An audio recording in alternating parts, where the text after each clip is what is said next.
Hello. হ্যাঁ, জি বলো। আজ শম্পার সাথে কিবরিয়াকে একই রিক্সা দেখলাম। তো সমস্যা কি?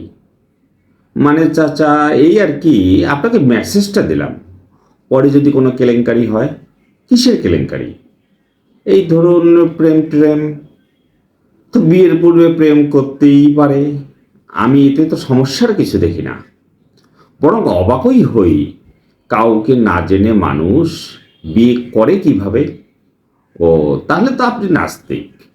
ইউরোপ আমেরিকার ওই সবই বিশ্বাস করেন, ওই সব মানে এই ওই সবই বিশ্বাস করেন। দেখো, আমাদের দেশের লোকেরা ইউরোপ আমেরিকার চেয়ে 100 বছর পিছিয়ে। ওরা 100 বছর আগে যা করেছিল, এখন আমরা তা করছি। একটু খুলে বলুন তো চাচা। প্রেম প্রীতি আগে ইংরেজরা করত, নাইট ক্লাবে যেত, একটু ড্রিঙ্কস করত। এখন আমরা তা করছি। ওরা প্রকাশ্যে চুম্বন দিত, এখন আড়ালে হোক, আবডালে হোক, কিংবা প্রকাশ্যেই হোক, আমরা অনেকেই এই কাজটি করছি।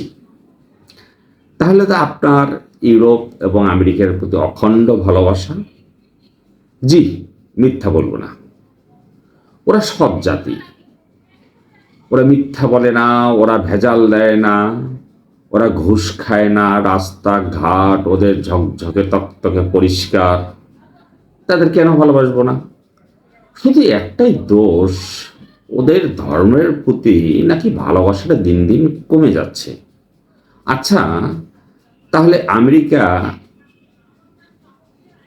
কেন ইসরায়েলের পক্ষে? বলুন তো চাচা। কতিপয় দুষ্টু লোক এই হত্যাযজ্ঞ চালাচ্ছে। খোঁজ নিয়ে দেখো, বেশিরভাগ আমেরিকান ইসরায়েলের বিপক্ষে, কিন্তু ক্ষমতায় যারা থাকে, মসনদে যারা থাকে, তারাই এগুলো করছে। যেমন বাংলাদেশের স্বাধীনতা যুদ্ধে বেশিরভাগ আমেরিকানরাই বাংলাদেশের জনগণের পক্ষেই ছিল, কিন্তু সরকার পাকিস্তানের পক্ষ নিয়ে নেয়। অত শত বুঝি না।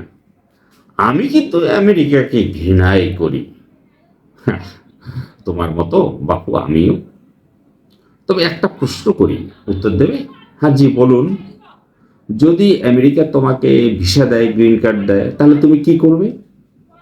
এইবার ভাতিজা থেমে গেল। সে ভাবতে শুরু করলো। হ্যাঁ, তা ঠিক বলেছেন। হয়তো নাগরিকত্ব পেলে যাব, উন্নত জীবনের আশায়। কিন্তু মনে মনে তাদেরকে ঘৃণাই করব। এবার চাচা থেমে গেলেন, দুপ্রান্ততেই চুপ। হঠাৎ চাচা ফোনটা কেটে দিলেন। উন্নত জীবনে হাতছানি ছোট গল্প আমার নিজের লেখা। ধন্যবাদ। নমস্তে।